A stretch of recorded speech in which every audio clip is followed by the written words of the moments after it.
देर से बैठे हुए सभी लोगों को बहुत बहुत धन्यवाद और मेरे साथ मंच साझा करने वाली सभी रचनाकारों को बहुत बहुत बधाई।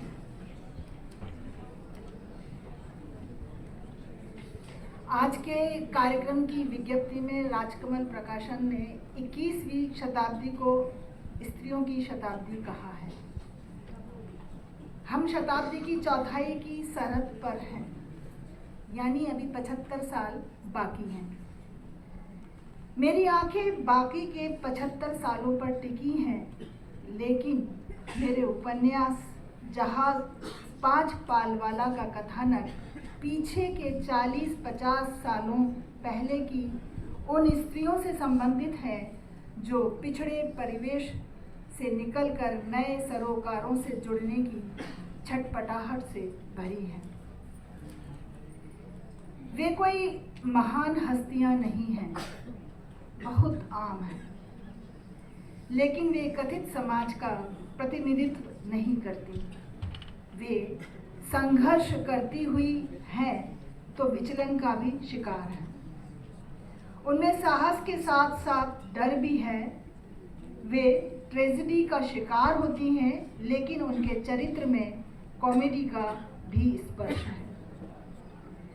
महाभारत का नाम लेना आत्मश्लाघा की पराकाष्ठा का शिकार होना है। फिर भी मैं इस बात का उल्लेख करना चाहती हूँ, बात नई नहीं है। औरों ने भी कहा है कि महाभारत की स्त्रियां वास्तविक चेतना और व्यवहार की स्त्रियां हैं।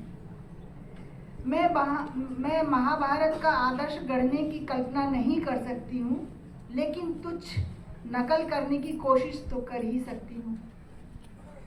इस उपन्यास की रचना प्रक्रिया में ये बोध सक्रिय रहा है। मैंने जिन स्त्रियों का चरित्र गढ़ने की कोशिश की है, उनके पीछे कालिदास की शकुंतला नहीं, महाभारत के शाकुंतलोपाख्यान की शकुंतला है। आदर्श वही है, पर मेरे उपन्यास में वैसी ऊंचाई दूर दूर तक नहीं है। महाभारत में शकुंतला ने चक्रवर्ती नरेश दुष्यंत से जो कुछ कहा, उसकी स्मृति हमारी चेतना को झकझोर डालती है।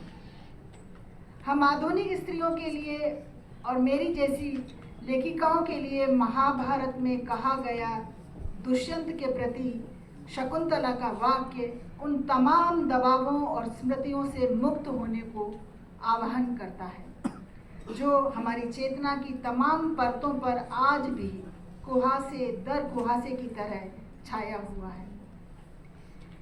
21वीं सदी हमसे अपने पंखों को तौलने और आजमाने के संकेत दे रही है। एक ओर ढेर सारे संवैधानिक दरवाजे हैं, तो दूसरी ओर सनातन व्यवस्था है जिसकी जटिल छायाएं अपने तमाम जाल फैलाए मुस्कुरा रही है। हमारी नागरिकता, हमारी स्वाधीन पहचान, पुराने और नए के बीच हमारी तर्क सम्मत कार्यकारी भूमिका, हमारे घर परिवार, मानवीय रिश्ते, हमारी अपनी संभावनाएं, ऐसे सवाल हैं जो हमें प्रश्नों के चौराहों पर किसी असमंजस में पड़े राही की तरह ला खड़ा करते हैं कि हमें कौन सा पद चुनना है, किसे छोड़ देना है। ये फैसला भी हमें ही करना है। पर इससे भी अधिक जटिल ये कि हमारे अपने उन संस्कारों के प्रति हमें कौन सा रवैया अपनाना है, किस तरह उन मोहों से निपटना है जो हमसे अब तक हमारा व्यक्तित्व छीनते और मिथ्या संतोष देते रहे हैं। अपने लेखन में मैं इन्हीं प्रश्नों से निरंतर जूझती रही हूँ। इनमें मुझे कितनी सफलता मिली, कितनी लांछना, कितनी शाबाशी मिली, कितनी प्रताड़ना, इन सब का हिसाब अपनी जगह है। पर मुझे अपने भीतर कितनी सार्थकता का बोध हुआ, यही मेरे लिए गौरवपूर्ण है। इसी सार्थकता की तलाश मेरे लेखन की तलाश है। यह एक यात्रा है जिसमें मंजिलें भी होंगी, पर मुझे तो इसे कदम दर कदम नापने में ही एक शक्ति मिलती है। अभी 21वीं शताब्दी के 75 साल बाकी हैं, बहुत समय है। और भी कथा प्रतिभाएं जन्म लेंगी और अपनी अपनी स्वाधीनताओं के नए आसमान रचेगी।